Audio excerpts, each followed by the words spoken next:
कभी ना कभी तो आपने भी अपनी राशि जरूर चेक की होगी, चाहे अखबार के राशि फल में या फिर किसी मोबाइल ऐप पर। किसी ने कहा होगा तेरे हाथ की रेखाएं बता रही हैं कि तू बड़ा आदमी बनेगा, तो किसी ने आपकी जन्म कुंडली देखकर बोला होगा शनि की 7.5 चल रही है, सब गड़बड़ है। या किसी को आपने लाखों का कर्जा दो नींबू को सिरहाने रख उतरवा देने का दावा करते देखा होगा। अब सवाल ये उठता है कि क्या वाकई इन बातों में कोई दम है? क्या सच में ग्रह नक्षत्र हमारे जीवन को कंट्रोल करते हैं, या फिर ये सब बड़े लेवल का एक भ्रम है जिसमें हम खुद को फंसा लेते हैं? क्या एस्ट्रोलॉजी सच में काम करती है या फिर ये बस दिमाग का खेल है? तो आज की इस बातचीत में हम पूरी एस्ट्रोलॉजी इंडस्ट्री की परतें खोलने वाले हैं, बिल्कुल खोलकर, बिना फिल्टर के। तो बिना देर किए शुरू करते हैं। सबसे पहले समझते हैं दोस्तों कि क्या होती है एस्ट्रोलॉजी। देखिए, ज्योतिष यानी एस्ट्रोलॉजी एक ऐसी प्रणाली है जिसमें यह दावा किया जाता है कि आपके जन्म के समय ग्रह और तारों की जो स्थिति थी उसी के आधार पर आपका भविष्य तय होता है।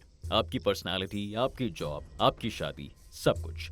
भारत में तो ये इतना पॉपुलर है कि लोग शादी से लेकर बिजनेस तक का फैसला बिना ज्योतिषी से पूछे नहीं करते। कुंडली मिलाई या फिर नहीं, ये सवाल आज भी शादी की हर बातचीत में सबसे पहले आता है। और अब तो टेक्नोलॉजी ने इसे और भी आसान बना दिया है। आजकल मोबाइल ऐप पर बस जन्म तारीख, टाइम और जगह डालो और आपको फुल फ्यूचर रिपोर्ट मिल जाएगी। कुछ ऐप्स तो ऐसे हैं जो लाइव एस्ट्रोलॉजर से कनेक्ट भी करा देते हैं, बिल्कुल जैसे डॉक्टर से ऑनलाइन कंसल्टेशन होता है। आज की एस्ट्रोलॉजी डिजिटल हो चुकी है और इससे मार्केट में कई तरह के फ्रॉड्स भी आ गए हैं जो लोगों को डरा डरा कर लाखों का धंधा चला रहे हैं। कोई कहता है कि आप पर काल सर्प दोष है तो ये स्टोन ले लो, तो इससे सब सही हो जाएगा। तो कोई कहता है कि माला पहन लो तो सब ठीक हो जाएगा। लेकिन असली सवाल ये है कि क्या सच में ये काम करता भी है या फिर नहीं।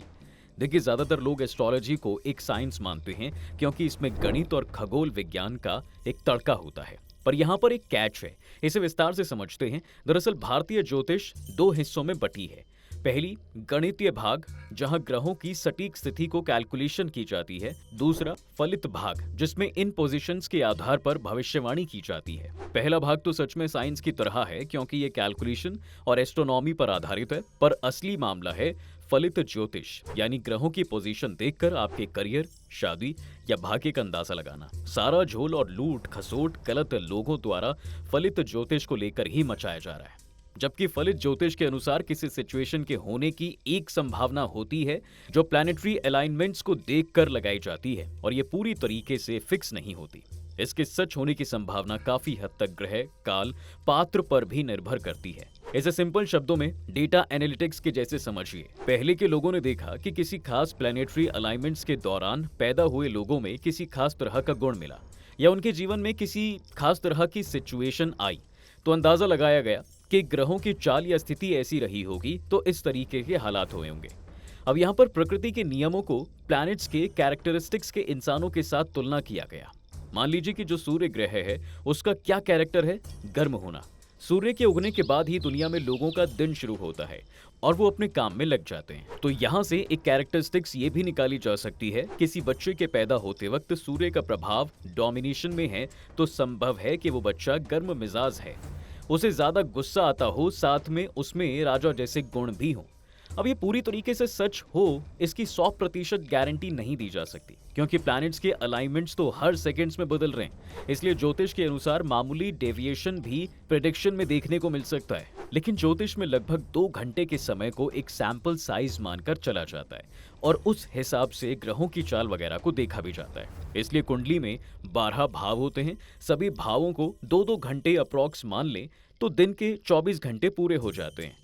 इसके अलावा ज्योतिष शास्त्र में सभी प्लैनेट्स और उनके कैरेक्टरिस्टिक्स को किसी इंसान के शरीर के खास अंग से या उसके व्यवहार से कनेक्ट किया जाता है। मान लीजिए कि किसी का सूर्य काफी स्ट्रांग है, मतलब वो काफी स्वाभिमानी होगा, शेर की तरह अकड़ कर रहेगा।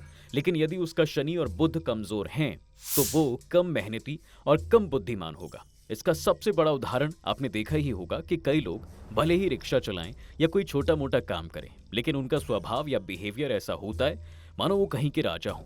तो ये सब कुछ का अंदाजा ज्योतिष शास्त्र के हिसाब से लगाया जा सकता है। तो कुल मिलाकर ज्योतिष या एस्ट्रोलॉजी को आप साइंस, मैथमेटिक्स, डेटा एनालिटिक्स और सराउंडिंग का मिश्रण समझ सकते हैं। ज्योतिष किसी इंसान की लाइफ में क्या कुछ संभावनाएं हैं वो बता सकती है, लेकिन उसे बदलना या टालना ये किसी के लिए संभव नहीं है। और यहीं शुरू होता है फ्रॉड, जो एस्ट्रोलॉजी के नाम पर लोग करते हैं।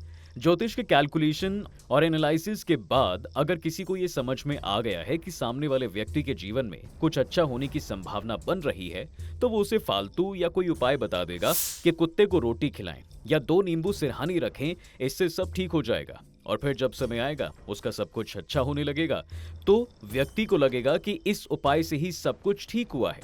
बस इसी का लोग फायदा उठाते हैं। ज्योतिष को आप जीपीएस की तरह समझिए कि जो बता सकता है कि आप किस राह पर चलेंगे तो इधर पहुंचेंगे, ये इस राह की मंजिल होगी या इतना ट्रैफिक मिलेगा।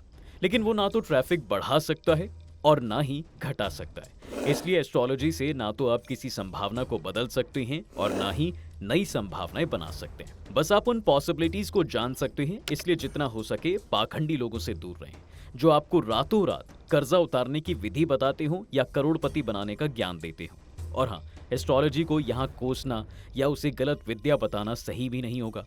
ये प्योरली एक कैलकुलेशन है जो काफी लॉजिकल है। प्रॉब्लम उस फलित भाग में है जिसमें लोग ये दावा करने लगते हैं कि ऐसे ही होगा और ये करने से टल जाएगा। ज्योतिष बेसिकली एक कोरिलेशन है प्लैनेट्स और ह्यूमन बॉडी का। ये एक प्योर कैलकुलेशन होती है जो भविष्य की पॉसिबिलिटीज बताती है। इसमें कोई इफ बट नहीं होता। ज्योतिष के अनुसार कुंडली में 7वां भाव वैवाहिक जीवन या पार्टनर के साथ आपके संबंध को दर्शाता है। अब मान लीजिए कैलकुलेशन के अनुसार 7वें भाव में कोई समस्या नजर आ रही है। उन 2 लड़कियों की कुंडली में जो एक ही वक्त पर 2 अलग अलग जगह पर पैदा हुई, एक मुंबई जैसे बड़े शहर में रईस घर में पैदा हुई तो दूसरी किसी अति पिछड़े गांव में जहां शिक्षा या मॉडर्निटी का कोई काम है ही नहीं। यहाँ एस्ट्रोलॉजी का वो नियम सामने आता है जिसमें कहा जाता है कि ज्योतिष का प्रभाव किसी पर कैसे पड़ेगा वो देश, काल और पात्र पर भी निर्भर करता है। इस केस में अगर दोनों के 7वें भाग में समस्या है तो दोनों का अपने अपने पार्टनर से अनबन रहेगी। मुंबई में रहने वाली लड़की तलाक लेकर अलग हो सकती है, लेकिन गांव वाली लड़की के पास ये ऑप्शन शायद नहीं होगा, क्योंकि वो जहां है वहां ये पॉसिबल है ही नहीं। इसलिए एस्ट्रोलॉजी के कैलकुलेशन को समझने के लिए देश, काल और पात्र को समझना भी जरूरी है। और आज के समय में ज्यादातर लोगों के प्रेडिक्शंस गलत होने के कारण भी यही है कि वो एस्ट्रोलॉजी को फिक्स पैरामीटर मानकर चलते हैं। कुल मिलाकर अगर आपसे कहे कोई कि एस्ट्रोलॉजी कल्पना है या ढोंग है, तो उसे समझाएं कि ये प्योरली एक कैलकुलेशन है जो पॉसिबिलिटीज बताती है। समस्या तब है जब लोग पॉसिबिलिटीज को 100% सच होने को लेकर दावा करने लगे और उसे चेंज करने के लिए उपाय बताने लगे। तो दोस्तों, ये थी आज की वीडियो कि क्या एस्ट्रोलॉजी पूरी तरीके से बकवास है, कोरी कल्पना है या फिर इसमें कोई सच्चाई है। आप एस्ट्रोलॉजी को लेकर क्या सोचते हैं? कमेंट कर हमें अपनी राय जरूर बताएं। और अगर ये वीडियो आपको अच्छी लगी है तो इसे लाइक और शेयर जरूर करें। साथ ही हमारे चैनल द डिवाइन टेल्स को सब्सक्राइब करना बिल्कुल ना भूलें।